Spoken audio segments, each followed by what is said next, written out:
بسم اللہ الرحمن الرحیم. ناظرین، آپ دیکھ رہے ہیں نظام ٹی وی اور میں ہوں رابعہ افضل. خبر شامل کرتے ہیں سرگودا سے، جہاں افسر شاہی کے نشے میں دھت. ایس پی انویسٹیگیشن اخلاق اللہ تارا کا سرگودا سے کوچ کرنے کا حکم نامہ جاری. مزید تفصیلات جانتے ہیں سرگودا سے اپنے بیورو چیف ڈاکٹر عبدالقدوس جامی سے. سرگودا میں ایس پی انویسٹیگیشن اخلاق اللہ تارر کو سرگودا سے تبدیل کر دیا گیا. واضح رہے کہ افسر موصوف عوامی خدمت کی بجائے دوستوں کے ساتھ خوش گپیوں میں مشغول رہتے تھے اور پریشان حال عوام سارا دن افسر موصوف کو ملنے کے لیے پریشان حال رہتے تھے. میڈیا ٹیم کی نشاندہی پر وزیر اعلیٰ پنجاب اور چیف سیکرٹری پنجاب نے فوری کارروائی کرتے ہوئے ایس پی انویسٹیگیشن اخلاق اللہ تارر کا سرگودا سے کوچ کرنے کا تحریری حکم نامہ جاری کر دیا. کیمرامین ٹیم کے ہمراہ doctor Abdul Qudoos, bureau chief, Sargodha. What does it take to dream?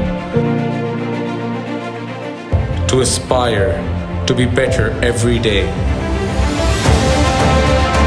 It takes vision, discipline, and courage to step into the light.